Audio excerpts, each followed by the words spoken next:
சோனா, சீக்கிரமா கதவை தர, மழை ரொம்ப அதிகமா பெய்யுது. உன்கிட்ட ஒரு முக்கியமான விஷயம் சொல்லணும், சீக்கிரமா கதவை தர.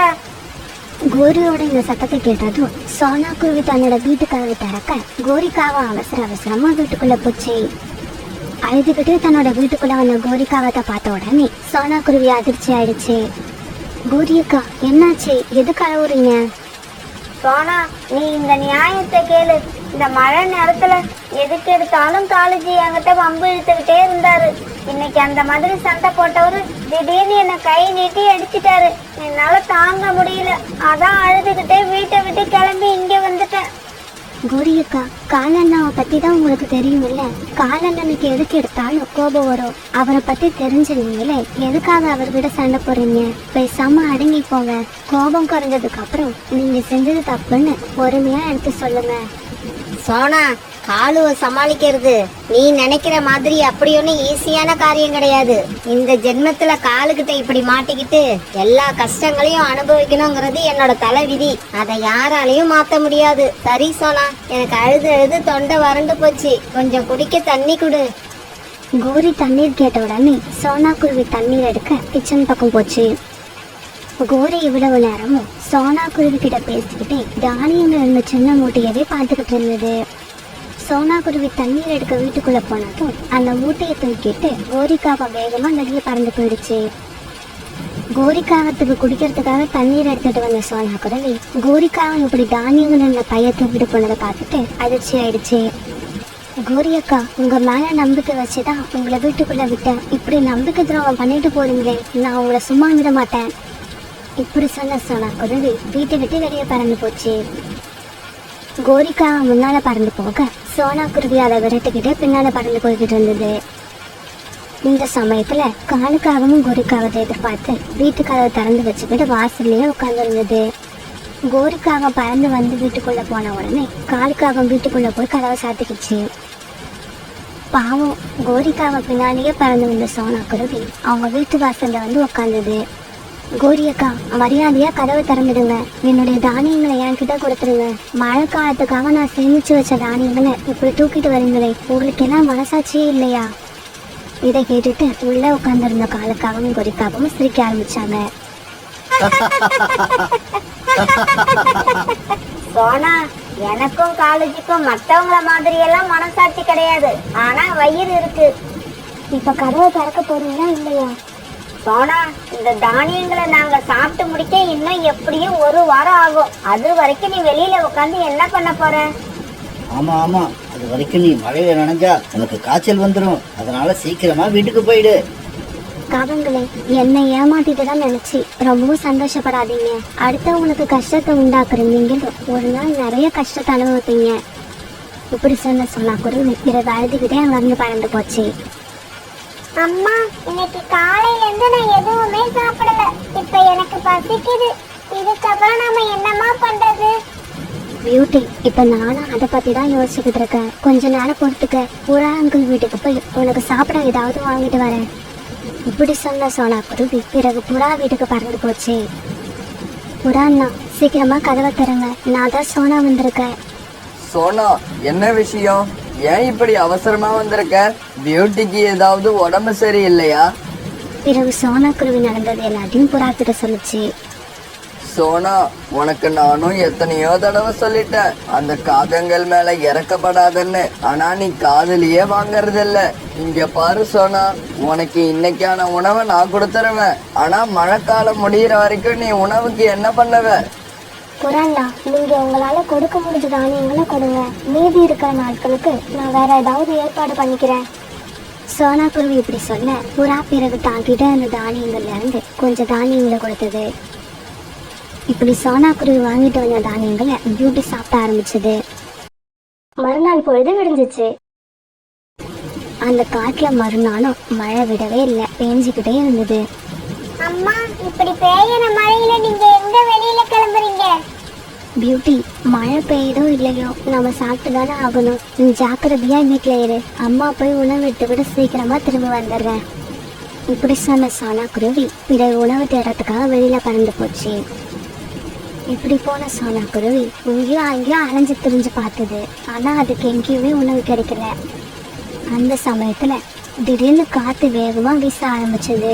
இதை எதிர்பார்க்காத சோனா குருவிய காத்து இந்த பக்கமும் அந்த பக்கமும் இழுத்துக்கிட்டே போச்சு. இந்த காத்துல பறந்து போறதே பெரிய விஷயமா இருக்கு, இதுல நம்ம எங்கிருந்து உணவு தேட முடியும்?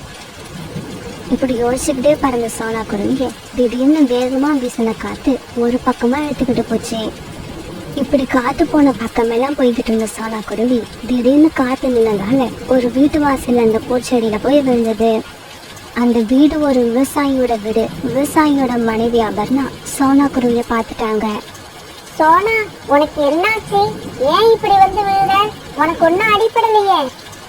இல்ல அபர்ணாக்கா, இந்த மழை நேரத்துல சாப்பிட எனக்கும் என் குழந்தைக்கும் உணவில்லை. உணவு தேடுறதுக்காக தான் வெளியில வந்தேன். அப்போ வீசின பலமான காத்து என்னை இங்க இழுத்துட்டு வந்துடுச்சு. பாவம், இந்த மழை காலம் வந்தா நீங்க உணவுக்கு எவ்வளவு கஷ்டப்படுறீங்க. இந்த காத்து உன்னை வேற எங்கேயும் இழுத்துட்டு போகாம என் வீட்டுக்கு கொண்டு வந்தது நல்ல விஷயம்தான். நீ வீட்டுக்குள்ள வா. இப்படி சொல்லி சோனாவை வீட்டுக்குள்ள அழைச்சிட்டு போன அபர்ணாக்கா பிறகு சோனாவுக்கு ஒரு சின்ன மூட்டையை கொடுத்தாங்க.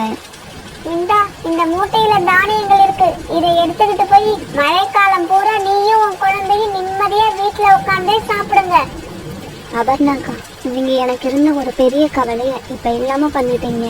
எனக்கும் என் குழந்தைக்கும் உதவி பண்ணுவீங்க. 100 வருஷம் வாழணும். இப்படி அபர்ணாக்காவுக்கு நன்றி சொன்ன சோனா குருவி பிறகு இந்த தானியங்கள் எடுத்துக்கிட்டு தன்னோட வீட்டுக்கு வந்தது.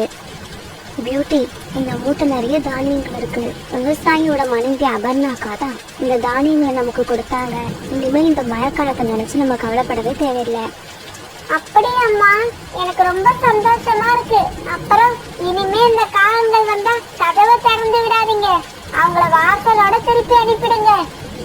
இப்படி பேசிக்கிட்ட சோனா குருவியும் பியூட்டியும் பிறகு அந்த மூட்டையில இருந்து கொஞ்சம் தானியங்கள் எடுத்து சாப்பிட்டாங்க. உணவு சாப்பிட்டு முடிச்சாட்டும் அப்படியே படுத்து தூங்கவும் ஆரம்பிச்சிட்டாங்க. இப்ப கிட்டத்தட்ட 1 வாரம் ஆயிடுச்சு. மழை இன்னும் விட்ட பாடில்ல. கோரி, கொஞ்சம் தானியங்களை எடுத்துக்கிட்டு வா. என்னது, தானியங்களை எடுத்துக்கிட்டு வரவா? நம்ம வீட்டுல என்ன தானியங்கள் விளையுதுன்னு நினைச்சீங்களா? சோனா குருவி கிட்ட இருந்து எடுத்துட்டு வந்த தானியங்கள் நேத்தோட சரியா போச்சு. அப்படியா? அப்ப இதுக்கப்புறம் நாம சாப்பாட்டுக்கு என்ன பண்றது? யார் வீட்டு கதவை தட்டுறது? காலேஜி, நாம போய் கதவு தட்டினா யாரும் கதவு திறக்க மாட்டாங்க. சோனா குருவி ஒண்ணுதான் நமக்காக இறக்கப்படும். இதுக்கப்புறம் அதுவும் கதவு திறக்க போறதில்ல. கோரி, இந்த கதவை உன் கூட நானும் வரேன். நாம 2 பேரும் போய் நம்ம வீட்டை வெள்ளம் அடிச்சுக்கிட்டு போயிடுச்சுன்னு சொல்லுவோம். அதை நம்பி சோனா குருவி கதவை கண்டிப்பா திறக்கும். இப்ப காலுக்காகவும் கோரிக்காகவும் சோனா குருவி வீட்டுக்கு பறந்து போனாங்க. இப்படி போனவங்க சோனா குருவி வீட்டு கதவை வேகமா தட்ட ஆரம்பிச்சாங்க. சோனா, சோனா, நான் தான் காலு அண்ணன் வந்திருக்கேன். கொஞ்சம் சீக்கிரமா கதவை தர. ஆனா வீட்டுக்குள்ள இருந்த சோனா குருவி கதவை திறக்கவே இல்லை. பிறகு அவங்க 2 பேரும் சோனா குருவி வீட்டு ஜன்னல் பக்கம் வந்தாங்க. சோனா, கொஞ்சம் சீக்கிரமா கதவை தர. உண்மையிலேயே இப்ப எங்க வீட்டை வெள்ளம் அடிச்சுக்கிட்டு போயிடுச்சு. நாங்க 2 பேரும் வீடு இல்லாம நிக்கிறோம். எங்களுக்கு உதவி செய்யலன்னா இந்த மழையில நனைஞ்சு நாங்க 2 பேரும் செத்து போயிடுவோம்.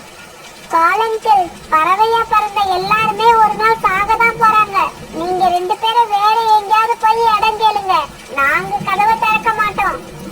பியூட்டி இப்படி பதில் சொன்ன உடனே கோரிக்காகத்துக்கு பயங்கரமா கோபம் வந்தது. அந்த கோபத்தை வெளிக்காட்டினா சோனா குருவி கதவை திறக்காதுன்னு கோரிக்காகத்துக்கு நல்லா தெரியும். அதனால கோபத்தை அடக்கிக்கிட்டு மெதுவா இப்படி பேச ஆரம்பிச்சது.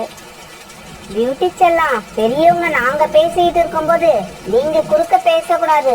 சோனா, தயவு செய்து எங்களுக்காக கதவை திறந்து விடு. நாங்க பழைய மாதிரி இல்ல, இப்ப மாறிட்டோம்.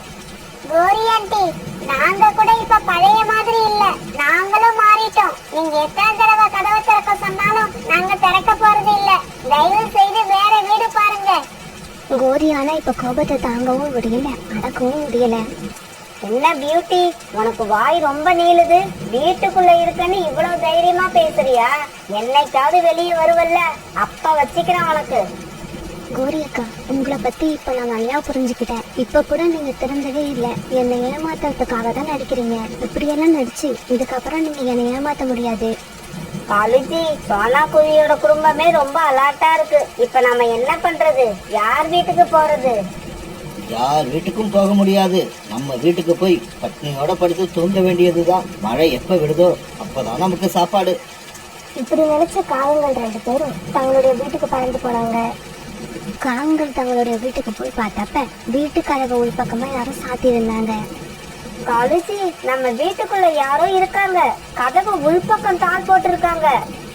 நம்ம வீட்டுக்குள்ள நுழையிற அளவுக்கு இந்த காட்டுக்குள்ள எந்த பறவைக்கு துணிச்சல் இருக்கு? வா, ஜன்னல் வழியா போய் பார்ப்போம்.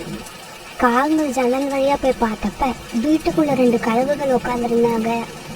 கழுகக்கா, எங்க வீட்டுக்குள்ள நீங்க என்ன பண்றீங்க? என்ன காகங்களே, உங்க வீடு எங்க வீடுன்னு பிரிச்சு பேசுறீங்க? கதவை திறந்து விடுறோம், உள்ள வாங்க. நாம எல்லாம் ஒன்னா ஒத்துமையா ஒரே வீட்டுல இருப்போம். கழுகுக்கா, நீங்க பொய் சொல்றீங்க. நாங்க உள்ள வந்தா நீங்க எங்களை சாப்பிட்டுருவீங்க. தெரியுது இல்ல, அப்புறம் ஏன் வளவளன்னு பேசிக்கிட்டு இருக்கீங்க? எங்க தூக்கத்தை கெடுக்காம அந்த பக்கம் போங்க. இப்படி சொன்ன கழுகுகள் பிறகு படுத்து தூங்க ஆரம்பிச்சிட்டாங்க. ஒரி, மற்றவங்களுக்கு கெட்டது பண்றவங்க எல்லாருக்கும் எப்படியா நடக்கும்? காலுஜி, அதெல்லாம் எனக்கு தெரியல. சோனா குருவி கிட்ட இருந்து தானியங்களை திருடிட்டு வந்தோம். இப்ப நாம இருக்கிறதுக்கு இடம் கூட இல்லாம போயிடுச்சு. இப்படி பேசிக்கிட்டு காகங்கள் மழையில நனைஞ்சுக்கிட்டு அழுதுகிட்டே உட்காந்துருந்தாங்க.